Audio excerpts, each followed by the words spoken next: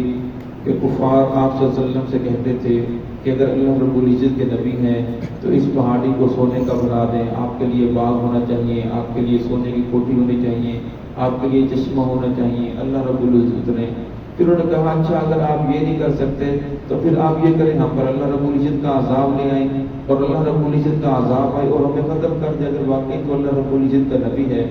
تو اس آیت کے اندر اس کا جواب دیا، فرمایا قل لو ان عندی، ان سے کہہ دیجیے اگر ہوتا میرے پاس ما تستعجلون بہ، وہ چیز جس کے بارے میں تم سوال کر رہے ہو، اگر میرے پاس ہوتا تمہارے اوپر عذاب نازل کرنا تو فرمایا لقضی الامر، پھر جب سے تم مانگ رہے ہو تو کب کب یہ فیصلہ ہو چکا ہوتا، تمہارا یہ مطالبہ میں پورا کر دیتا، بینی و بینکم، میرے اور تمہارے درمیان یہ معاملہ ختم ہو جاتا۔ واللہ اعلم بالظالمین، اصل بات یہ ہے اللہ رب العزت ظلم کرنے والوں کو جانتا ہے۔ اللہ رب العزت بندے کو ڈھیل دیتے ہیں کہ شاید میرا بندہ سیدھے راستے کے اوپر آ جائے، شاید بندہ سنور جائے، اور میں اللہ کو معلوم ہے میں ظلم کر رہا ہوں، یہ تم لوگ ظلم کر رہے ہو، میں تمہیں کس چیز کی دعوت دے رہا ہوں اور تم لوگ آگے سے کیسے کیسے مطالبے کر رہے ہو، اور میں اللہ کو ہر چیز معلوم ہے۔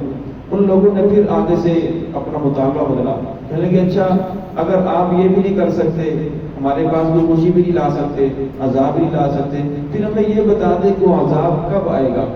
تو اللہ رب العزت نے اس آیت میں اس کا جواب دیا، فَعِندَهُ مَفَاتِحُ الْغَیْبِ، اسی کے پاس ہے غیب کی چابیاں، لا يعلمها الا هو، نہیں جانتا اس کو کوئی مگر وہ ہی۔ عذاب کب نازل آئے گا، اس آدمی نے کس وقت دنیا سے جانا ہے، اور میں اس کا اللہ رب العزت کو معلوم ہے، اللہ کے علاوہ کوئی اور نہیں جانتا۔ وَيَعْلَمُ مَا فِي الْبَرِّ وَالْبَحْرِ، فرمایا وہ جانتا ہے خشکی میں کتنی مخلوقات ہیں، کیا چیز ہے، کتنی کس کو روزی دینی ہے، کس کو کم دینی ہے، کس کو زیادہ دینی ہے، کون کیا کر رہا ہے۔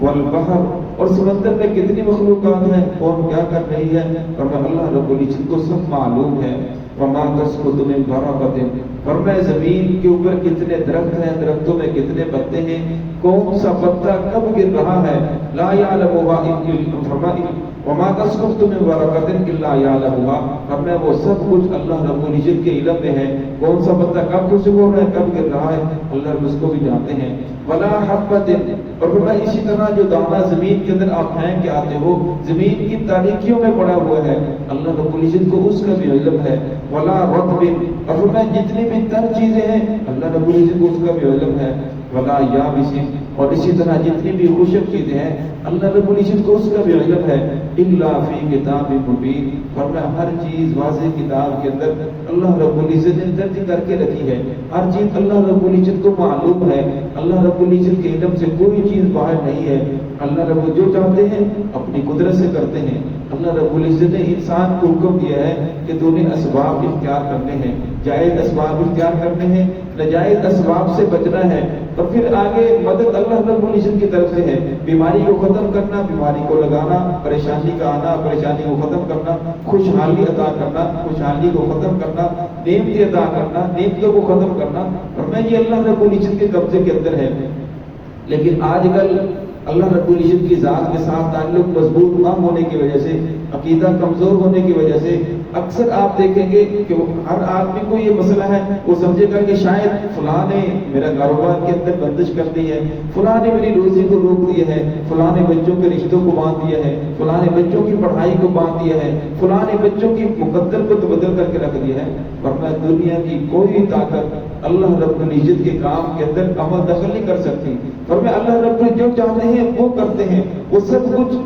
لوح محفوظ کے اندر واضح کتاب کے اندر درج ہے، ورنہ اللہ رب العزت کو سب معلوم ہے۔ اس لیے فرمایا انسان کو اس بات سے پریشان نہیں ہونا چاہیے کہ فلاں نے میرا رزق باندھ دیا ہے، فلاں نے میرے اوپر ایسے کر دیا ہے، اگر میں ایسا کروں گا تو فلاں ایسے کر دے گا، ورنہ دنیا کی کوئی طاقت کچھ نہیں کر سکتی۔ اللہ جو بھی ہوتا ہے اللہ رب العزت کی طرف سے ہوتا ہے، ورنہ انسان کو جب بھی کوئی پریشانی آ جائے ورنہ تب بھی اللہ رب کی طرف متوجہ ہو جانا چاہیے، کوئی خوشی آتی ہے تب بھی اللہ رب کی طرف متوجہ ہو جانا چاہیے، انسان اللہ رب کے ساتھ شکرانے کے نفل ادا کرے، کوئی پریشانی آ جائے تب بھی اللہ رب العزت کا دروازہ کھٹکھٹائے۔ حضرت معاذ رضی اللہ عنہ کے بارے میں آتا ہے، وہ جا رہے تھے، راستے میں خبر ملی کہ ام المؤمنین کا انتقال ہو گیا، اونٹ سے نیچے اترے، 2 رکعت نماز نفل پڑھی، پھر چل پڑے، اور پوچھا کہ آپ نے ایسا،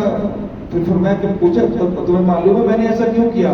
فرمایا بتا دیجیے کیوں کیا؟ اور میں یہ سے رسول اللہ صلی اللہ علیہ وسلم نے حکم دیا ہے جب کوئی حادثہ پیش آ جائے تو فوراً اللہ رب کی طرف متوجہ ہو جاؤ۔ پھر ایک مرتبہ جا رہے تھے تو پتہ چلا کہ بیٹے کا انتقال ہو گیا، فوراً اپنی سواری سے نیچے اترے، سجدے کے اندر چلے گئے اور پھر نماز پڑھی، دعا مانگتے رہے، پھر چل پڑے۔ پوچھا کہ آپ کو معلوم ہے کہ میں نے ایسا کیوں کیا؟ اور میں نے محمد رسول اللہ صلی اللہ علیہ وسلم کو یہ فرماتے ہوئے سنا ہے کہ جب بھی کوئی سخت عمل پیش آئے تو فوراً نماز کی طرف متوجہ ہو جانا چاہیے۔ رسول اللہ صلی اللہ علیہ وسلم کے زمانے کے اندر اگر تیز آندھی بھی چلتی، سورج گرہن ہو جاتا، چاند گرہن ہو جاتا تو رسول اللہ صلی اللہ علیہ وسلم فوراً مسجد میں چلے جاتے اور جب تک وہ ختم نہیں ہو جاتی نماز کے اندر مشغول رہتے۔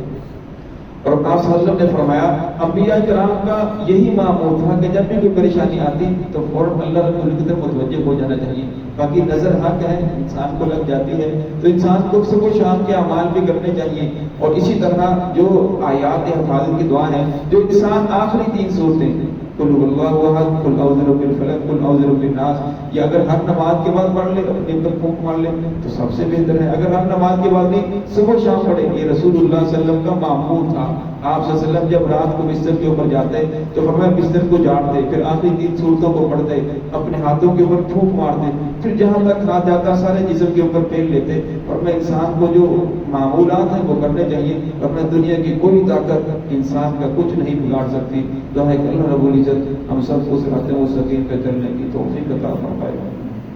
بسم اللہ الرحمن الرحیم۔